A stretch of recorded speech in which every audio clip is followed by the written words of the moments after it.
So, translation and purport by His Divine Grace Srila Prabhupada Ki Jai.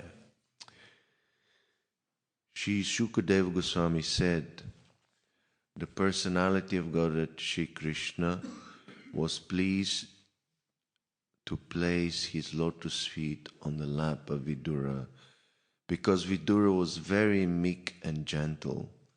The sage Maitreya was very pleased with Vidura's words, and being influenced by his spirit, he attempted to speak. Shall we repeat it together? Sri Shukadeva Goswami said, the personality of Godhead Shri Krishna was pleased to place his lotus feet on the lap of Vidura, because Vidura was very meek and gentle. The sage Maitreya was very pleased with Vidura's words, and being influenced by his spirit, he attempted to speak. Purport. The word Sahasra Shirshnaha is very significant. One who has diverse energies and activities and a wonderful brain is known as Sahasra Shirshnaha. This qualification is applicable only to the personality of Godhead, Shri Krishna, and no one else. The personality of Godhead was pleased to dine sometimes with Vidura at his home, and while resting, he placed his lotus feet on the lap of Vidura. Maitreya was inspired by the thought of Vidura's wonderful fortune. The hairs of his body stood on end, and he was pleased to narrate the topics of the personality of Godhead with great delight. Wonderful verse.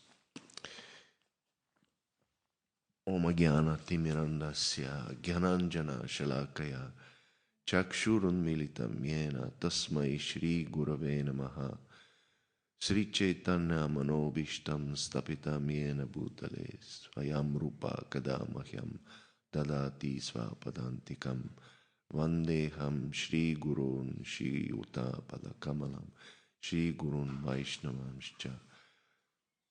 Then Shri Rupam Sagrajatam Sahagana Ragunatam Vitam Tam Sajivam Sadvaitam Savadutam Parijana Sahim Krishna Chaitanya Devam Shri Radha Krishna Padan Sahagana Lalita Shri Vishakanvitamscha. He Krishna Karuna Sindhu Dina Bandhu Jagatpate Gopesha Gopika Kanta Radha Kanta Namostute Tapta Kanchana Gaurangi Radhe Vrindavaneshwari Vrishabhanu Sute Devi Pranamami Hari Priye Vanchakalpa Tarubhyascha Kripa Sindhubhya Evacha Patita Anam Pavanebhyo Vaishnavebhyo Namo Namaha. Jaya Shri Krishna Chaitanya Prabhu Nityananda Shri Advaita Gadadhara Shivasari Gaur Bhakta Vrinda. Hare Krishna, Krishna Krishna, Hare Hare, Hare Rama, Rama Rama, Hare Hare. Mukam karoti vachalam pangum langayate girim yat kripatamaham bande Shri Gurun Niratarinam. I'm a fool number one. I want to say this in public. But by the grace of my spiritual master, even the fool can speak eloquent words, and a lame person can cross over mountains. So maybe I will be able to say something meaningful. Please give me your blessings and good wishes. Sorry, my voice is not very loud. much kapha in my body. Okay, so we continue with this wonderful description of the conversation of Maitreya Muni and Vidura. So, in this verse, Shukadev Goswami is discussing the qualities of Vidura and the wonderful interaction between Maitreya Muni and Vidura. So Vidura is a very special person. In the Bhagavatam, there's 12 chapters dedicated to Vidura's description of Vidura's story and Vidura's character. Actually, I checked, it's the most chapters are dedicated to describing Krishna and Krishna's pastimes, about 120 chapters. And then from the devotees, about 40-50 chapters, 15 to 20 chapters are dedicated to the Pandavas, and 15 chapters to Prahlad Maharaj, 12 chapters to Vidura. So Vidura is certainly one of the most glorified devotee, and speaking about him, it takes 12 chapters, which is significant. Means that it's a very important personality. So Prabhupada starts his purport by saying that the word Sahasra Shirshnaha is very significant. And then he describes that this word can only, it's a name of Krishna actually, and it can only refer to Krishna. So Sahasra means thousands or countless, can also mean countless in poetic form. And so Krishna has countless Shirshna. Shirshna means heads. So Krishna manifests this wonderful form of universal form, which also has 1,000 heads, countless manifestation of his form. So Prabhupada says that this means that Krishna has diverse energies and activities and a wonderful brain.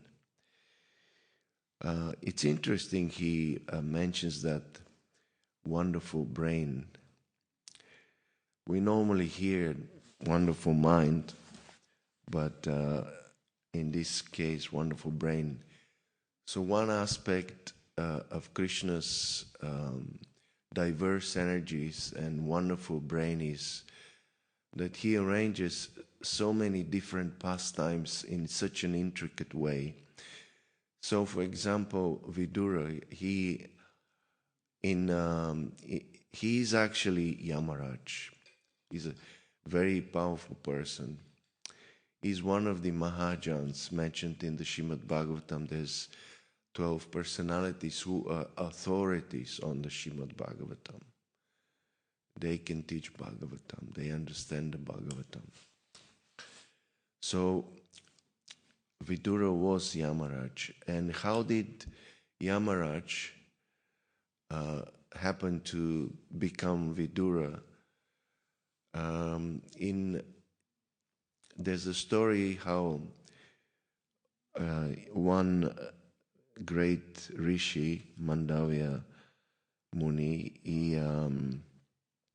he had to go to the court of Yamaraj, and then it's described how he, in his childhood, he was piercing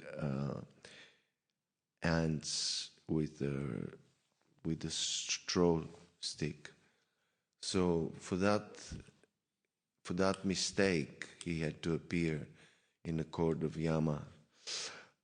So when he appeared in the court of Yama, he was very, very unsatisfied, because according to the scriptures, a child is not responsible for its mistakes, because the children are ignorant. They don't have proper understanding of what is right and what is wrong.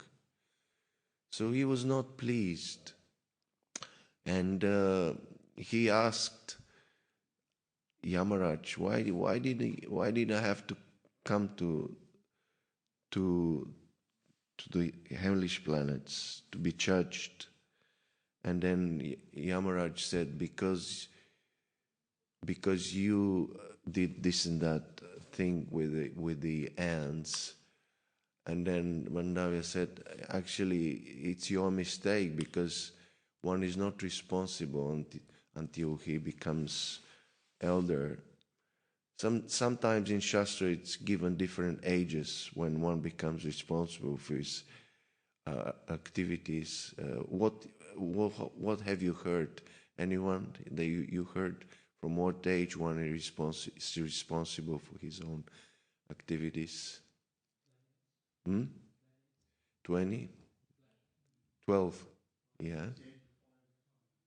From the age of 5?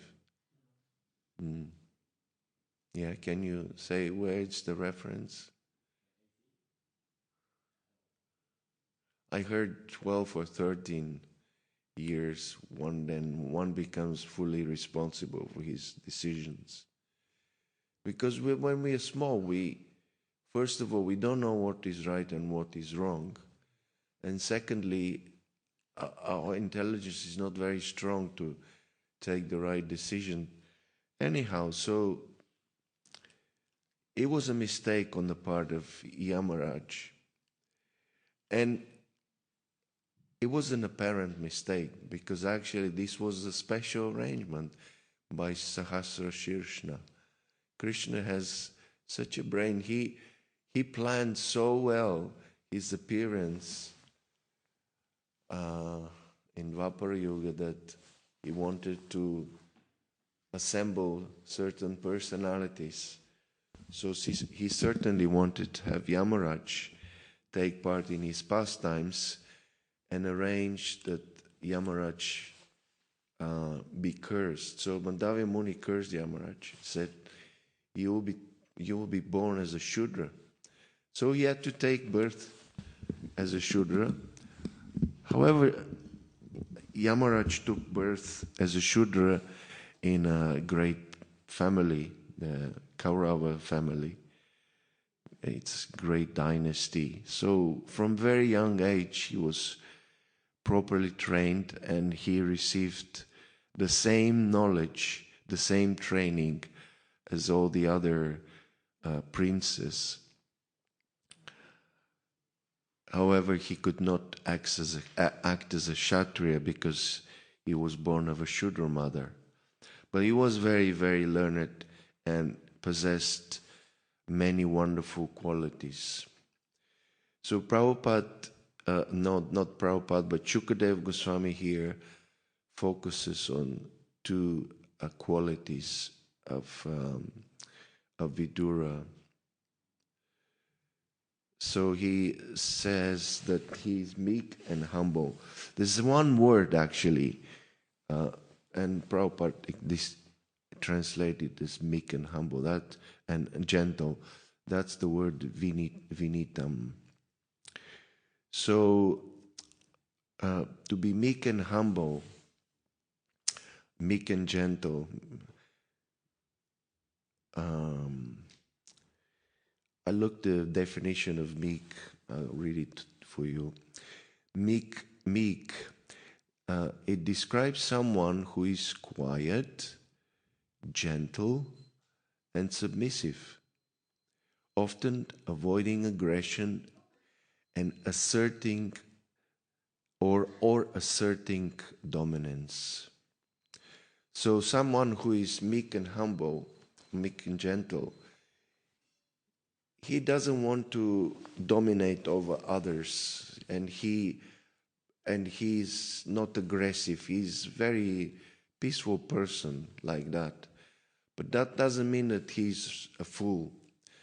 Actually, when we speak of humility, sometimes certain people, they imagine that being humble means that you're like you have no value. Anyone can do anything with you. You listen to everyone, do whatever everyone tells you, which is not exactly the meaning of humility. Actually, one person who is humble, he accepts his position, and he's not proud, and he has dignity.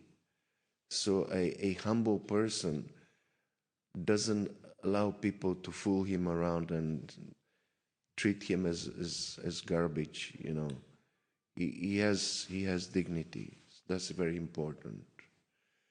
So Vidura was, although he was very meek and humble, he was very, very strong, in the sense that he would always speak the truth, and he became the advisor of so many great personalities.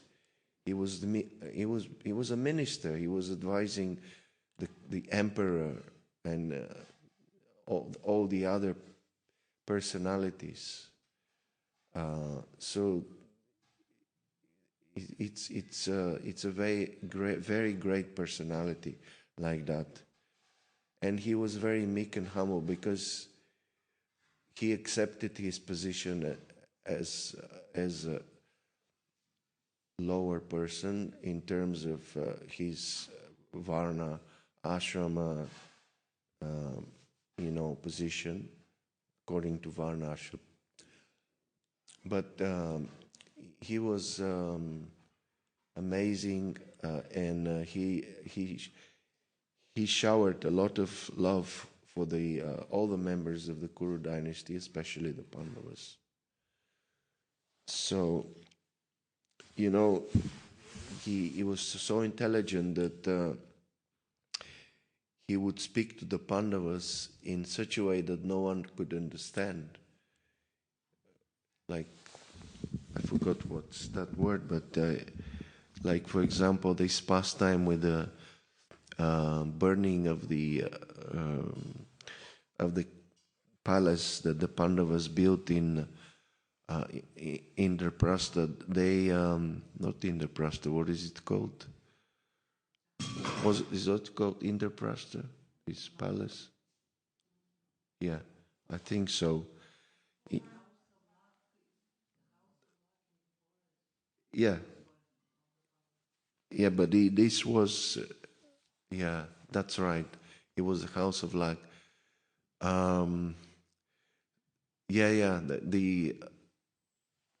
The Pandavas were given a House of Luck in the forest, and there was a plot to burn them. So Vidura learned about this, and he warned the Pandavas in a very secretive way. He told them that this is going to happen. So he was a very intelligent person. He knew all the Shastras, and there's no doubt about it because he's a Mahajan in his original form. So meek and humble, this is a very, to be meek and gentle is a very symptomatic of a spiritually advanced person. Even in the Bible, there's reference to that term. It's a virtue which is very much appreciated. For example, in the Beatitudes by Matthew, it says, "Blessed are the meek, for they shall inherit the earth. And also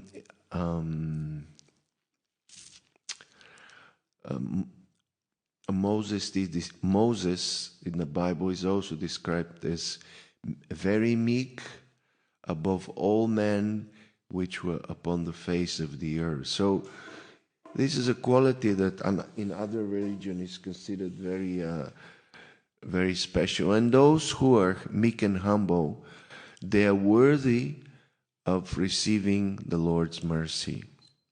So in this verse, Jai Shri Radha Gokulananda ki jai, Shri Shri Sitaram Lakshman Hanuman ki jai, Shri Shri Gornitai ki jai. In this verse, we hear that Vidura was actually very, very fortunate.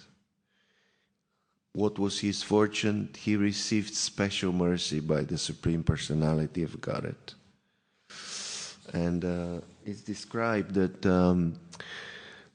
the lotus, Krishna placed his lotus feet on the lap of Vidura.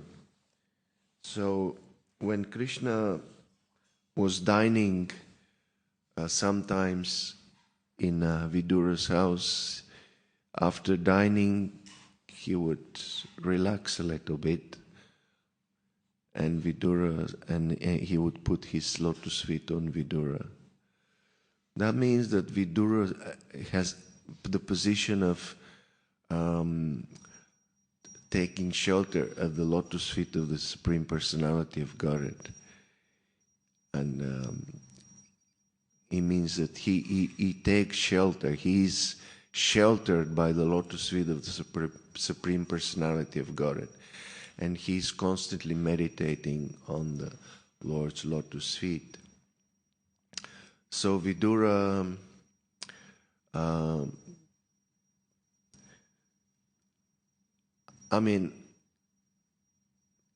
sometimes you can ask different devotees, can I touch your feet?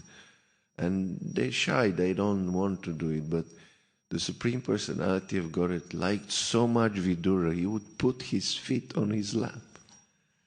So think about it. He's very, very... And why did he do that? Because the Supreme Lord was very pleased with him. When Krishna came to Hastinapur to negotiate for peace, he came as a messenger, and he was received in a very wonderful, very opulent way by the Kauravas, Duryodhana, especially Duryodhana, because Duryodhana and Dhritarashtra, they were planning to enlist Krishna on their side. They wanted Krishna to fight on their side and leave the side of the Pandavas. So they had this cunning plan, but Krishna, yesterday I read this story, it's an amazing story. Krishna knew their hidden motives, and he rejected their hospitality totally. Said, I'm not going to go to the palace which you arranged. They had arranged for Krishna to go in the palace of Dushasana, because Dushasana had the most opulent palace. So Krishna rejected that. And he also refused to take the food prepared by Duryodhana. And this is a very good point, because sometimes we hear this instruction that devotees should only eat prasadam, and they should not eat in the house of materialists, because that food is tainted by their qualities, the qualities of the person who cooks the food. So we should be very careful also. And I remember when I joined, devotees in Bulgaria, where I joined, were very serious about not eating anything, especially grains prepared by karmis. Nowadays we are a little bit, not a little bit, very, very loose, very lax with this. We eat karmi bread, we eat so many things that are, sometimes we even go to karmi restaurants, even though they're vegetarian, but you know, this food is prepared by non-devotees and it's tinged with their consciousness, it's contaminated. So Krishna didn't want to get that food.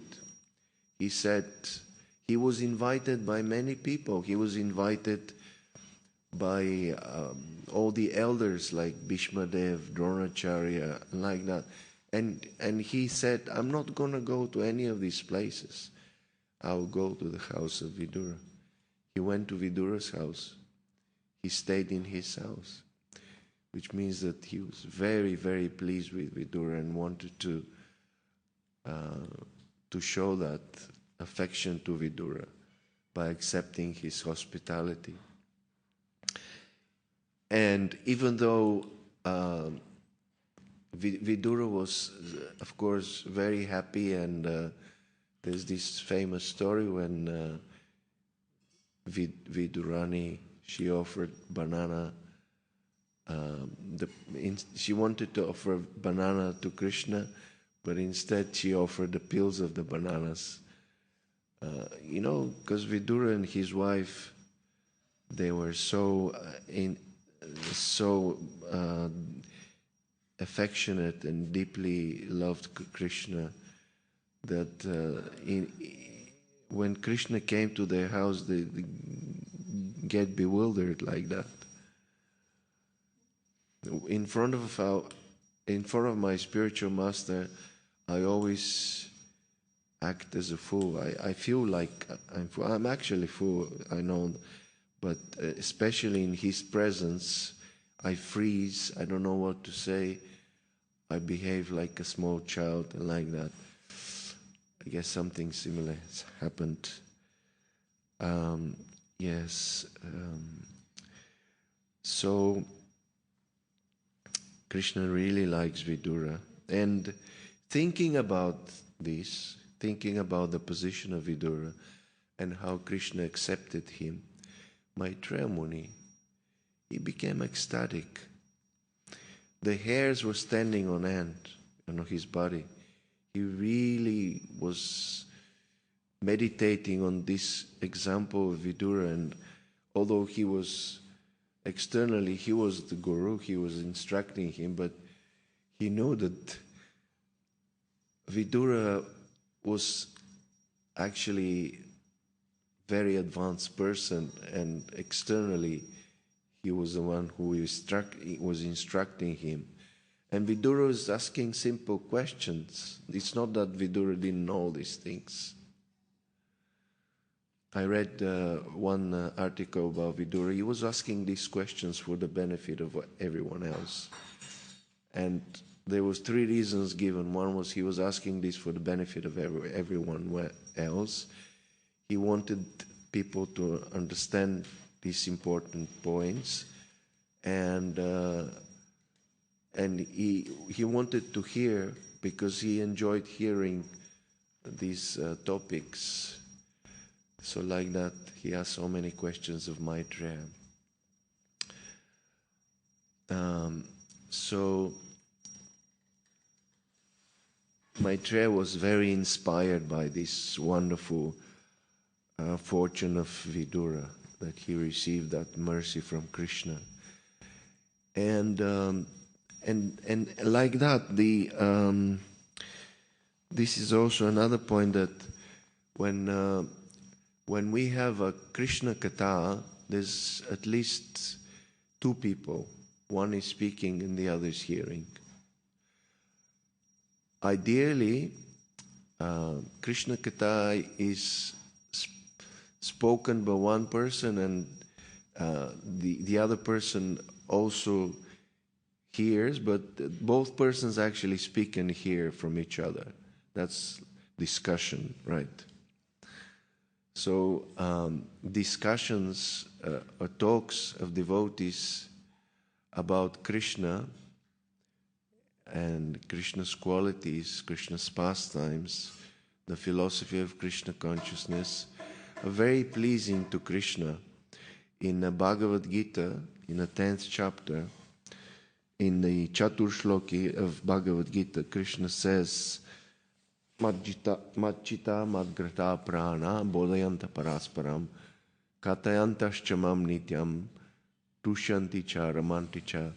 The thoughts of my pure devotees dwell in me.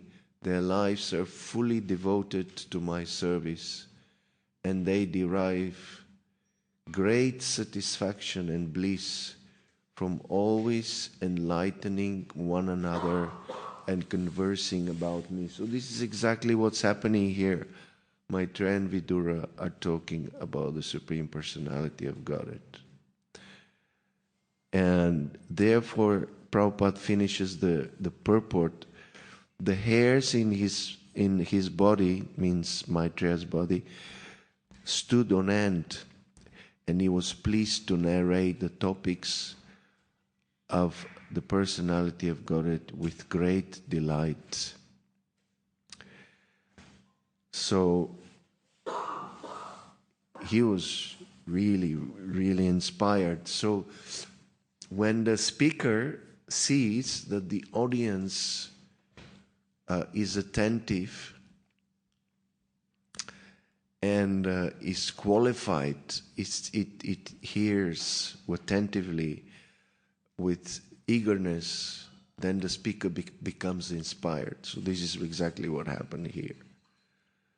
So sometimes if the audience is sleepy and uninterested and distracted, then the speaker may not actually fully manifest his knowledge and eloquence, and he may not say the right thing. But if the audience is very receptive and they have great desire to hear, then the speaker becomes inspired and he can say things that he otherwise wouldn't say, like that. I've seen this many times, many times. And these are all the things I wanted to mention. This is what Prabhupada was focusing on, this purport. If anyone wants to comment on these topics, or someone has a question, I may try to answer, Hare Krishna. Are we using a microphone today? Not working. Maybe batteries. Okay. I'll try to repeat your question.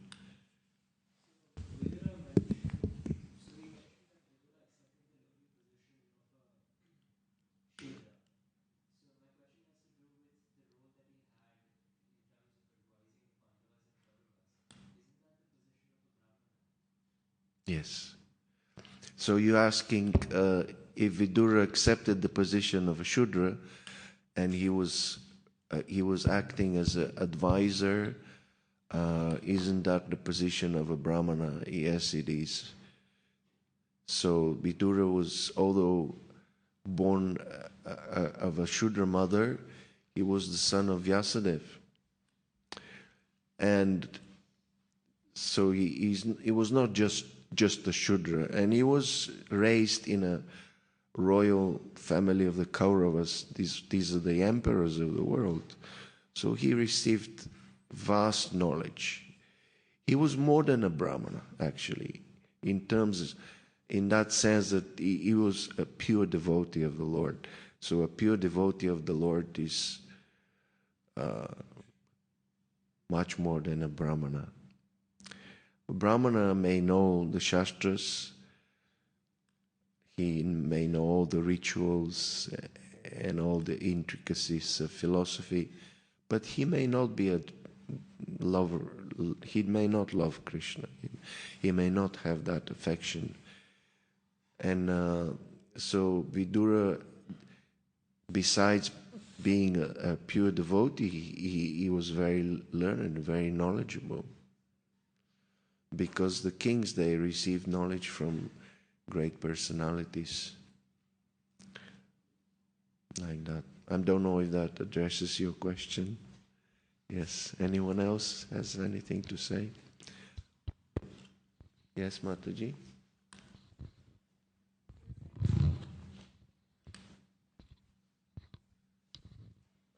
Saying how one who is humble, it doesn't mean that he accepts the advice of everyone. So I was wondering how that works, because if we're humble, and like Lord Chaitanya says in that Trinadapi, we think ourselves lower than a straw on a street, and how is it we can also think that we know better than others? Sorry, I couldn't understand because can't hear very well. Can you speak louder? Because this microphone doesn't work. If we think that we're lower than a straw on a street, how can we think that we know better than others to not accept the advice of other people? How can we think that we know better than others? Yeah?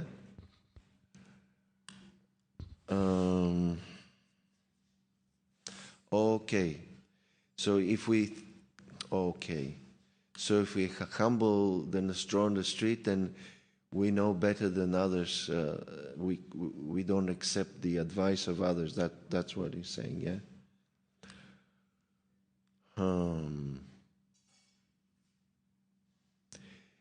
See, being humbler than a straw on the street doesn't mean that you're a fool. It means that you're not proud. You may have knowledge, but you're not proud with your knowledge.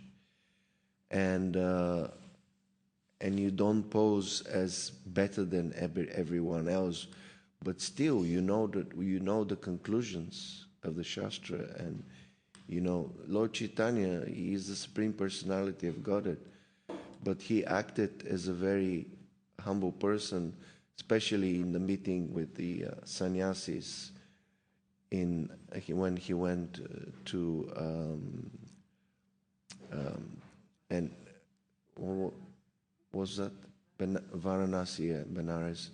He went to Varanasi and he was very humble. But when he spoke, he showed them that their conclusions were wrong. It doesn't mean that if you're humble, you act as a fool, and if someone speaks nonsense, you tolerate that. I'm not sure if I addressed your question. Is that satisfying, or you want to discuss it further? Maybe I didn't understand your question properly. Yeah, how would you answer your own question? What do you think? I don't know. Come on, you know.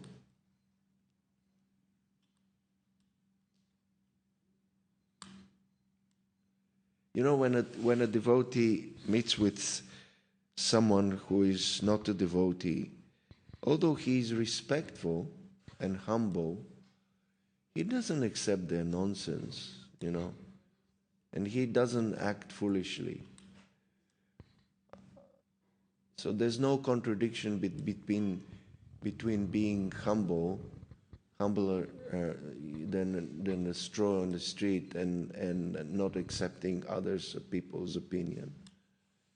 It means that you have dignity, you have knowledge, and you know that what you've got is much more precious and much more valuable than what anyone else has. So I think this is what dignity also means. You wanted to ask Jayanti something? Yes. I have a question, and I also want to to comment on that. Okay. When we say the devotee is humble, actually that humbleness relates to the Lord. And we are humble in the position related to the Lord, and doesn't mean that we are not arrogant with other people, but again, we, as you said, we have knowledge, we have understanding, so the humble is related to Very the good Lord. point. Yes, yeah. And towards devotees. And toward devotees also, yeah. Yeah. And your question? And my question is regarding the qualities of Vidura, the gentleness and meekness.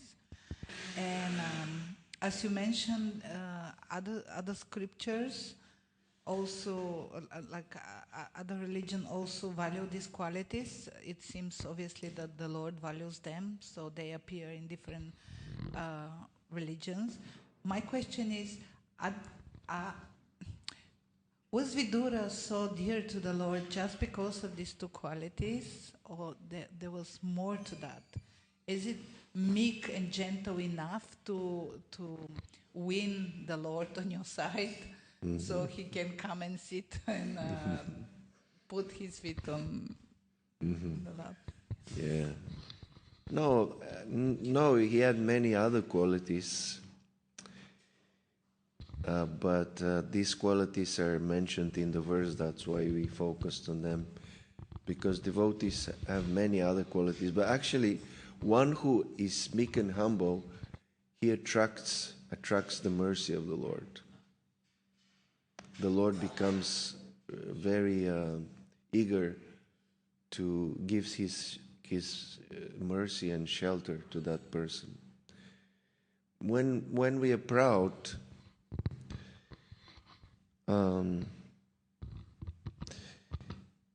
I can speak about myself. I have been very proud throughout my whole life. But now with becoming older and probably a little bit more wise and a lot of suffering, after undergoing a lot of suffering, I'm starting to realize that I'm actually not very great as I thought when I was younger. So perhaps this is a natural progression, and when you get older, also, you know, time starts to take away things from you. When you're young, you're strong, you're beautiful, your mind is very sharp, and you get so many help from so many people, your family and like that, your relatives. But when you get older, all these things go away from your life. Parents die, relatives are old, they look after their own children. Your brain becomes little cloudy, and your body is not very strong. Of course, I'm not very old, but you know, old age is a relative thing. Prabhupada said that who is old? One who is just about to die, isn't it? So we all old because we are all about to die. We don't know when we're going to die. So like that. And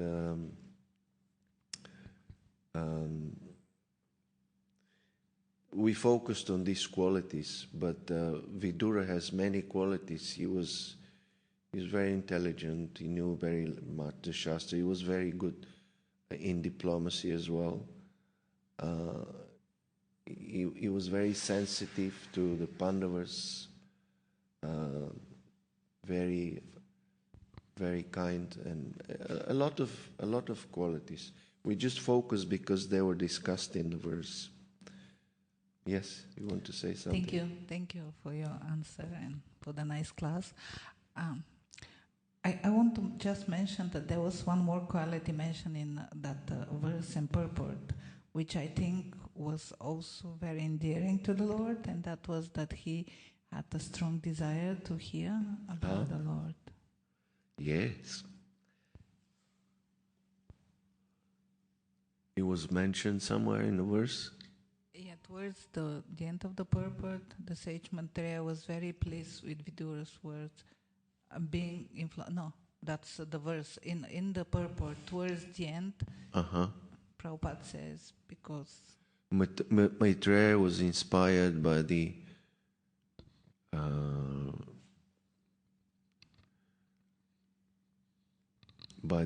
wonderful fortune of Vidura. Let me put my glasses. Without glasses, I don't see anything. He said, Maitreya was inspired by the thought of Vidura's wonderful fortune.